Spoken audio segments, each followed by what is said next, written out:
네, 오늘 말씀은 시편 105편 12절로 23절까지의 말씀입니다.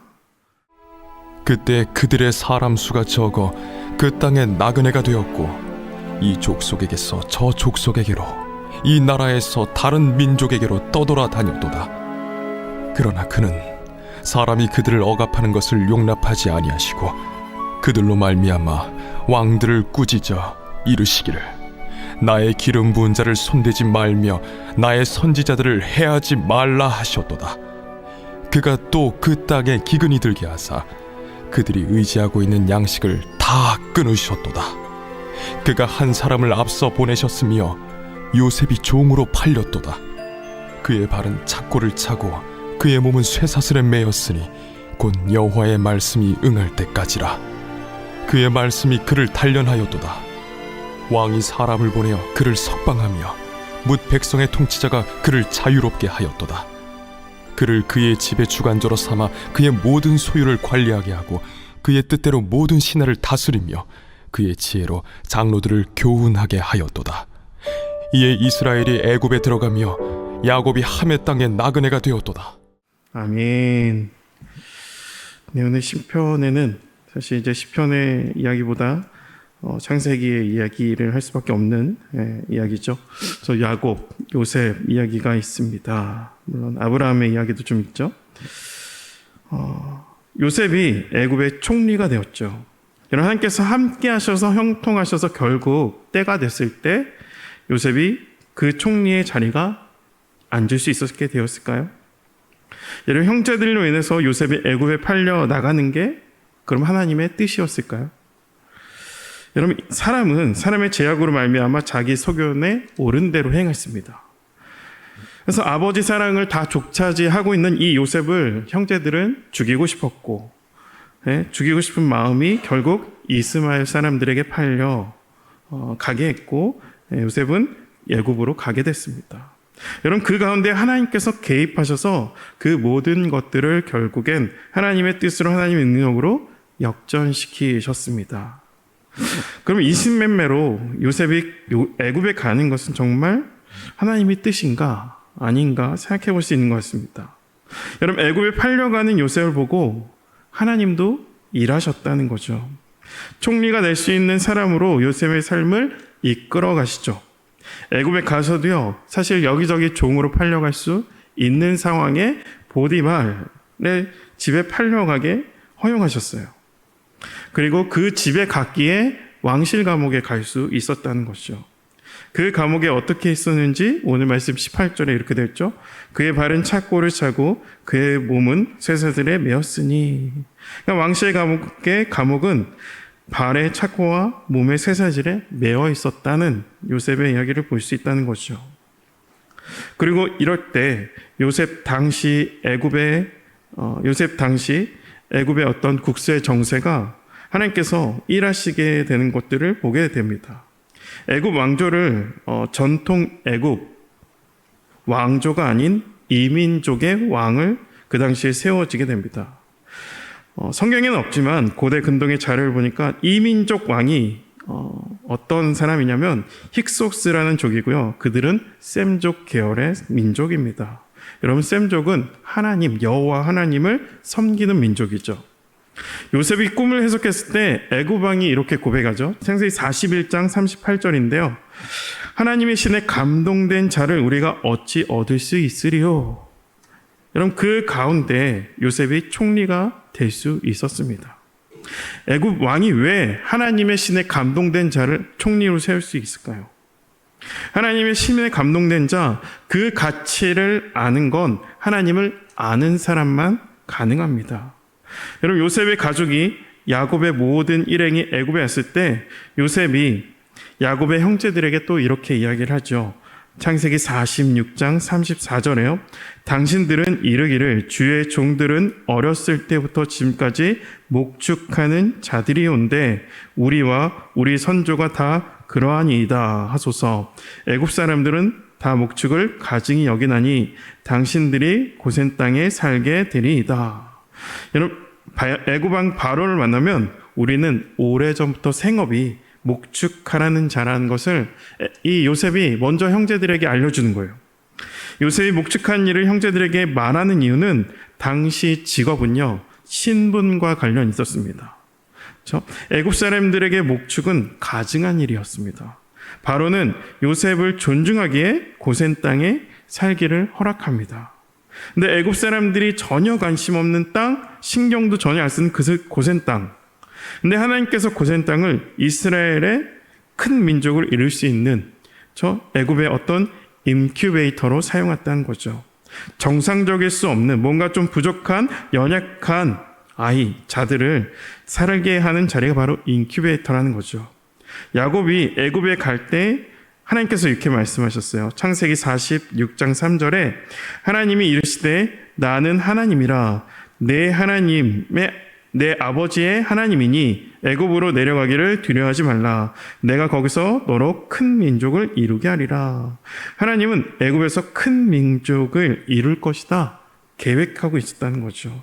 그리고 야곱의 식구들은 가나안에 갈 준비를 하고요. 그래서 창세기 47장 4절에 그들이 또 바로에게 고하되 가나안 땅에 기근이 심하여 종들이 양떼 칠 곳이 없기로 종들이 이곳에 거류하고자 왔으니 원하건대 종들로 고센 땅에 살게 하소서. 야곱은 그 좋은 땅의 거주가 아닌 바로 거류, 잠시 머물러 애굽에 왔다 고백하죠. 그래서 애굽은 이들에게 야곱의 모든 식구들은 바로 거주가 아닌 거류하러 애굽에 왔습니다. 그리고 요셉은 그 시대의 최고의 권력자예요. 오늘 말씀에도 있죠. 21절 22절에 그를 그의 집의 주관자로 삼아 그의 모든 소유를 관리하게 하고 22절에 그의 뜻대로 모든 신하들을 다스리며 그의 지혜로 장로들을 교훈하게 했도다. 여러분, 이 시대 애굽의 권력을 가진 사람이 요셉이었어요. 요셉의 애굽의 모든 소유를 관리했고요. 신하들을 다스리고 지혜로 그 사람들을 가르쳤습니다. 애굽에 잘 살려고 하면 목축하는 자라고 이야기하면 안 되는 거죠. 그렇죠? 애굽 사람들이 존경하는 직업을 요셉이 알려줘야죠. 기뜸해줘야죠, 형제들에게. 그렇게 인정받으며 70여 개 애굽에서 요셉을 등에 업고 사실 잘 먹고 잘 살면 됩니다. 근데 야곱의 식구들은 마음을 먹으면 애굽의 힘과 권력을 가질 수 있었죠. 만약에 애굽에서 정말 잘 산다라는 그런 마음이 있었다면 기회는 지금이라는 거죠. 근데 그들이 그렇게 하지 않은 이유는 그들은 애굽이란 땅에 관심이 없었어요. 권력의 마음이었고 물질의 마음이 없었다는 거죠. 요셉은 총리직에 있지만 요셉의 마음은 가나안, 축복의 땅, 하나님의 약속의 땅에 마음을 두고 있었습니다. 그러므로 애굽에 오자마자 그들은 가나안을 바라봤다는 거예요. 기근으로 어쩔 수 없이 애굽에 왔지만 그들은 이 세상이 이곳 땅에 관심을 두지 않았다는 거죠. 그러므로 그들은 애굽에 400년을 살면서 애굽과 동화되지 않았습니다. 여러분, 한국 사람들이 외국을 가면, 특별히 미국, 더 좋은 문명이 있는 나라를 가면 2세부터는 한글 다 까먹고요. 아이들이 자기가 지가 얘기해요. 난 한국 사람 아니라고. 미국 사람이라고 이야기하고요. 그렇죠? 어느 다른 나라 사람이라고 얘기해요. 근데 야곱은 고센에 살면서 애굽 문화에 영향을 받지 않았고요. 애굽 사람들에게 가증한 존재, 조롱거리, 그렇게 될지언정 내가 그 애굽의 세대를 따라가지 않겠다. 그들은 결정하고 그 자리로 갔다는 거죠. 그들이 고산 그 땅에 있는 좋은 지역에 또 라암셋이라는 땅을 또 받게 됩니다. 라암셋은 출애굽할 때 가장 가까운 지역이에요. 그러니까 언제든지 나가기 쉬운 땅이 라암셋이었어요. 여러분, 우리도 역시 항상 하나님 나라를 소망해야 된다는 거죠. 창세기 47장 9절에 이 야곱이 고백을 하는데요. 바로를 만났을 때 야곱이 바로에게 아뢰되 내 나그네 길의 세월이 130년이이다. 내 나이가 얼마 못 되니 우리 조상의 나그네 길의 연조에 미치지 못하나 험악한 세월을 보냈나이다 하고, 여러분, 나그네 길 바로 이 세상의 머무름의 연수를 뜻하죠. 하나님께서 나를 이 땅에 보낸 나의 머무르 연수가 조상들의 연수와 미치지 못합니다. 하지만 경제적, 정신적 고통을 넘어서 하나님 뜻에 대치되는 악한 행위들 속에 저는 살아왔습니다. 이게 야곱이 고백하는 거예요. 바로를 만나자마자. 이런 고백하는 자에게 왕이 오히려 축복을 받죠. 험한 세상을 살아왔으니 사실 왕이, 지금 지위도 높은 왕이 야곱을 축복해야 되는데 그게 아니라 바로 왕이 야곱에게 축복을 받습니다. 바로 아브라함에게 약속하신 하나님의 뜻이 성취가 된 거죠. 오늘 말씀에도 15절에 기울음 부음 받은 자, 선지자라는 표현이 있어요. 너는 복의 근원이다. 하나님께서 아브라함을 불러서 말씀하셨죠. 축복의 원인이 아브라함이고요, 축복의 근원이 야곱에게 있었다는 거죠. 세상의 권력과 힘이 아니라 하나님의 은혜를 경험한 자, 하나님의 은혜의 통로로 세상의 정점에 있는 권력자에게 축복하는 것을 창세기를 통해 우리에게 알려주고 있습니다. 여러분, 축복은 어떻게 만들어진가? 바로 야곱의 험악한 세월 속에서 만들어졌다는 거예요. 이스라엘 민족이 어디서 만들어진가? 애굽에서 만들어졌어요. 애굽에서 아주 험악한 끔찍한 삶 속에서 하나님의 백성으로 완성되었고요, 그 끔찍한 삶 속에 세상의 힘을 붙잡고 있는 자들에게 진정한 축복의 통로가 될 수 있는 하나님의 백성으로 완성되어졌다는 거죠. 야곱과 요셉이 애굽에 도착해서 가나안을 바라봤기에 때가 돼서 출애굽시키고 하나님 백성으로 예수님을 통해 영광을 보는 축복받은 민족으로 하나님께서 그들을 삼아 주셨습니다. 그리하여 어제 말씀 11절에 이르시기를 내가 가나안 땅을 내게 주어 너에게 할당된 소유가 되게 하리라 하셨도다 라는 이 말이 이루어졌습니다. 여러분, 우리는 하나님 나라를 여러분 소망하고 그리고 기대하고 계십니까? 또 다시 오시는 예수님을 준비하고 계십니까?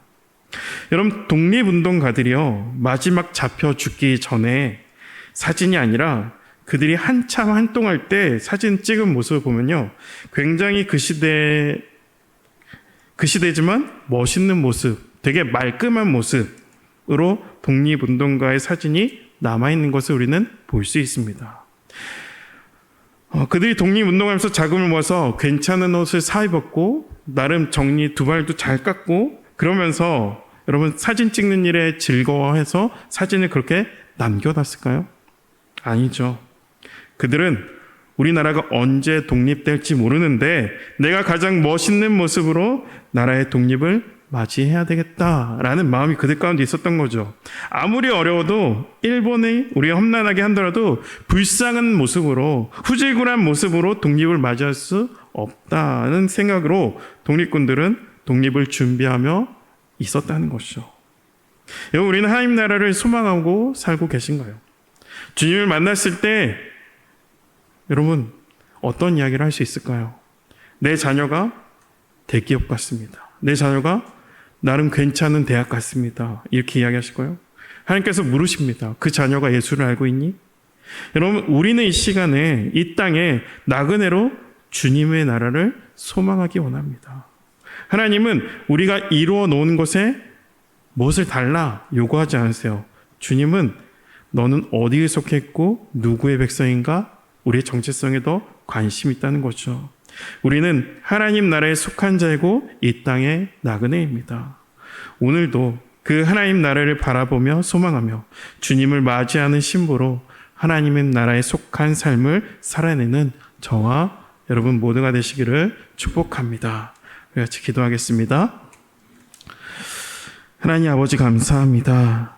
하나님, 야곱, 요셉을 통해서 이스라엘 민족을 큰 민족으로 이루시는 그 하나님의 크신 계획을 또한 보게 됩니다. 그 계획하심을 알기에 그들은 애굽에서 하나님의 백성으로 언제든지 애굽에서 가나안 땅을 향해 가겠다 떠날 준비를 하며 살아갔음을 또한 보게 되었습니다. 우리도 이 땅에 살면서 이 땅의 것을 위해, 이 땅에서 남부럽지 않은 삶을 위해 살아가려는 것이 아니라 하나님과 사람 앞에 부끄러지 않는, 부끄럼 없는 삶을 살게 하시고 하나님 나라를 품고 하나님 나라를 소유한 자로 살아감으로 말미암아 이 땅에서 복을 누리고 복 받는 진정한 하나님의 복을 누리는 그런 성도가 되게 하여 주시옵소서. 오늘 하루도 하나님 나라에 속한 자로 살게 하여 주시옵소서. 다시 한번 주님을 찬양하며 감사드리며 예수 그리스도 이름으로 기도합니다. 아멘.